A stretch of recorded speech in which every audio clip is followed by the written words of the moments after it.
Hi and welcome to something of a high power or a semi-competitive deck tech video for this precon Suns Vanguard. And as it is a precon, a designed commander product, let's talk about how we could potentially upgrade it and tweak it more towards a higher power level as far as we can get it. So this is a 4 mana cost white, red and 2 generic for a free human rebel.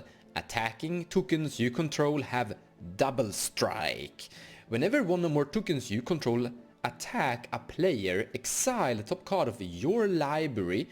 During any turn you attack with a token, you may play that card. So a few important word mentions is that, for example, the typical red value is that you exile cards from your library and you may play them this turn or sometimes the next turn, but you have to kind of play them immediately. You can't store the value.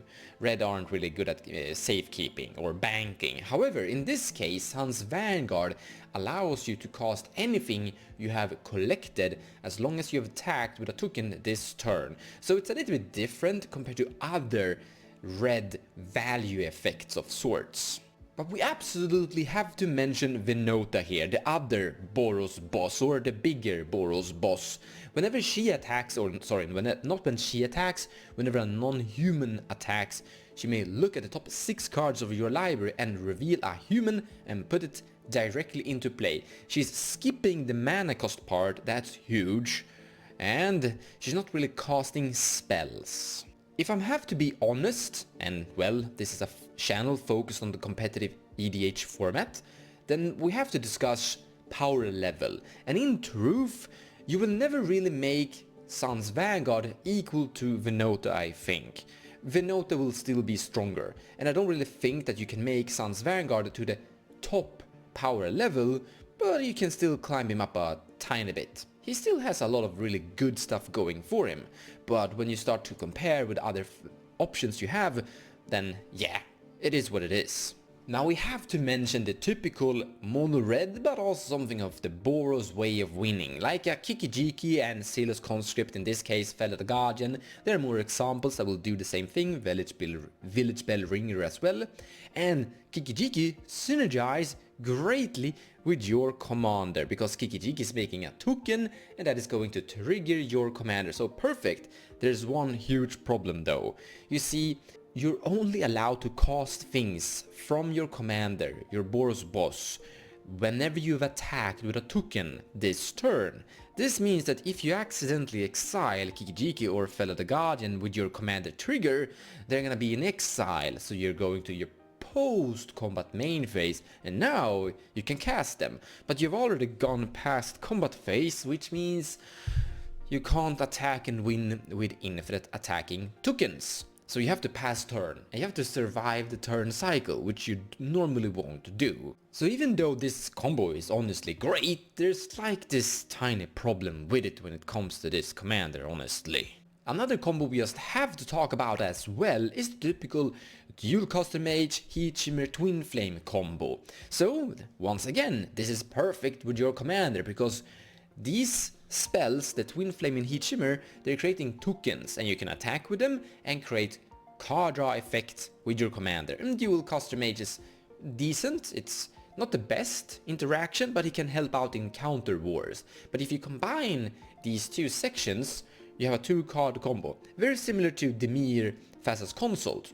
Same but different. So the cards are like individually good inside the deck, and there's even synergy with the commander, but once again, if you exile these from the top of your library when you go to combat, then in your post-combat main phase you can't win the game with infinite attacking tokens with haste, because you've already passed past combat.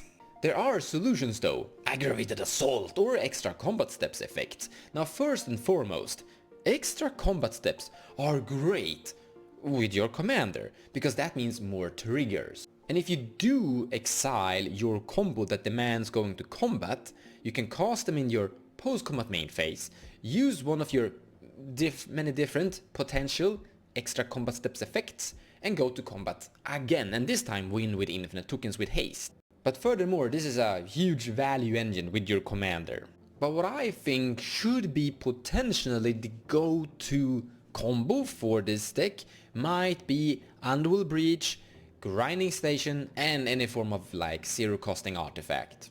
So the trick is actually really simple.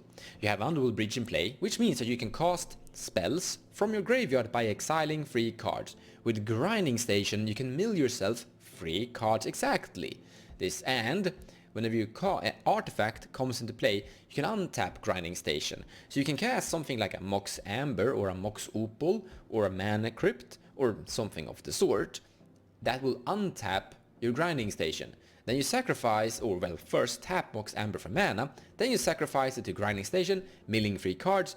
With this, you can sculpt your graveyard. You can go through your entire library and assemble any form of combo inside your graveyard and win with that. Whatever that is basically up to you though. Now there is a clear advantage with an Underworld Breach strategy, and that is it's a proactive gameplay style. If you're playing a stacks-oriented gameplay style, you're delaying your effects of casting spells. For example, let's say we have an Archon of Emeria in play and our commander boss, and we exile 3 cards with our commander. Great! We can only cast 1 of the 3. That is a little bit annoying. So, hate bears that hurts everyone where you need to break parity could be problematic. Venota plays a great game plan with hate bears in play because she's actually not casting the spells. She can easily cast 1 spell per turn, attack with a bunch of creatures, and put a lot of humans into play, breaking parity against that Archon of Emeria rule of law effect.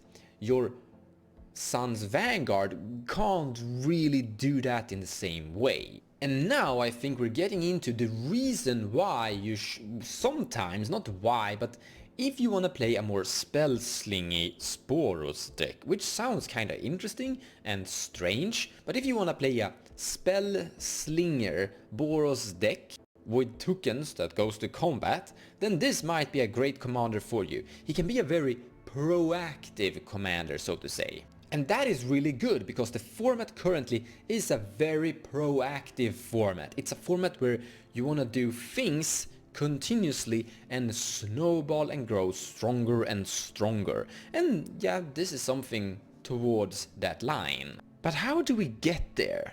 We need a lot of tokens.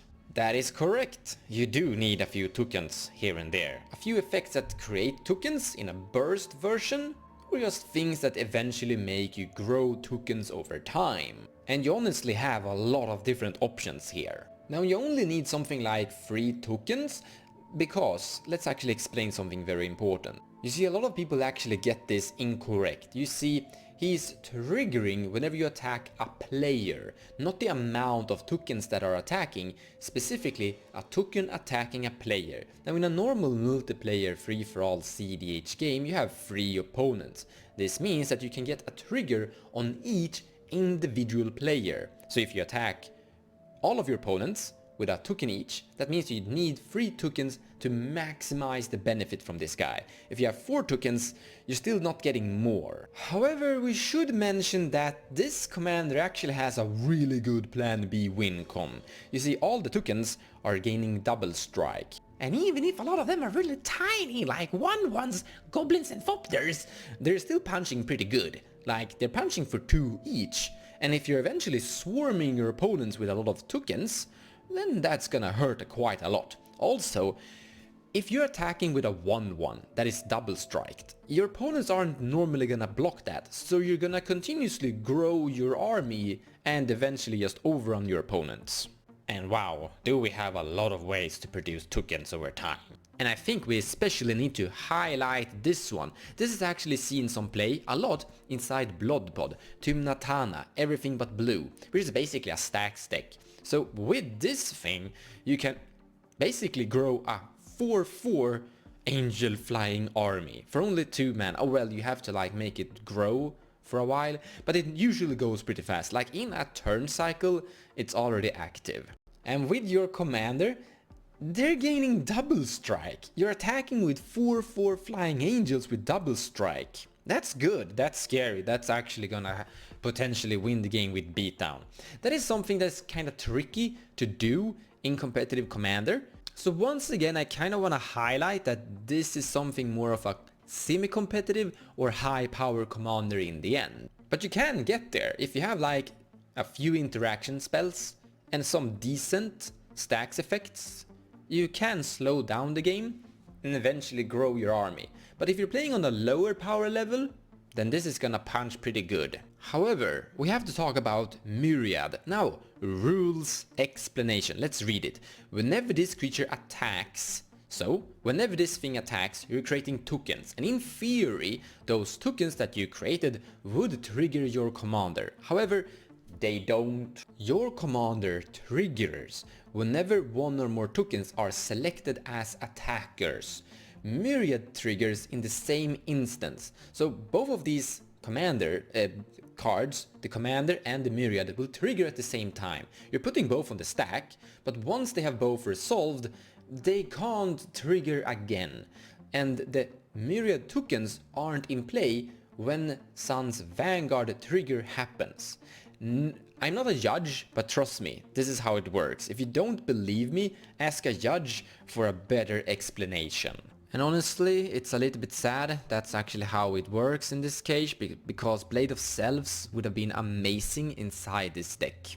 Blade of Self is a really cool card. I wish you could play this, but no, it won't work. Don't add this into your Suns Vanguard Boros token spellslinger deck. But in general, this commander is really open. You can do a lot of things with it. You can play the really focused stacks orientated gameplay style, where you have a lot of hate bears, maybe rule of law, maybe Thalias, maybe anti-non-creature spell casting effects to slow down the game. I mean, Draenei Magistrate is an auto-include here. You don't need to break parity against it, your opponents have to break parity against it. Even Mind Sensor, amazing. Magus of the Moon, a consideration. Don't play without your Pyroblast. You need to win those counter wars or blow up that Rhystic Study. Ranger Captain of Eos, absolutely amazing. Swords to Plowshare, very good at removing key hate bears. Sometimes you need to kill your opponent's Draenei Magistrates. Wear and Tear, one of the best anti-artifact enchantment spells, honestly. I guess it should be pointed out that you don't always have like the maximized effect from this thing. You usually just have one. So it's not an auto-include, but it's a good consideration. Deafening Silence. If you're playing a very focused creature deck with hate bears, then you can still play more spells on the same turn if you have things like Deafening Silence into play. This is allowing you to cast multiple creatures but just one non-creature spell. So you can break parity depending on how you've tweaked your deck. So this is a good consideration. Great if you're playing against a cEDH pod, because this is really slowing down the pace of the game and giving you more time to develop your really big token board state. This is actually a really cool enchantment. I really like this one. But if you want further details of exactly how I put this deck together, as always, link in the description below of the video for this deck's deck list on Moxfield. Then you can go and take a look exactly how I've kind of put it together. But once again, you can tweak it a lot depending on how you want it to function. Boros is a really cool color combination. And it is nice to see that they are getting other options. And this is something more of a more open version compared to Venota. Venota has to play her very key specific style. So this is great if someone just wanna experiment and try different things inside the Boros shell. Thank you so much for watching. Take care guys, and I'll see you in the next video.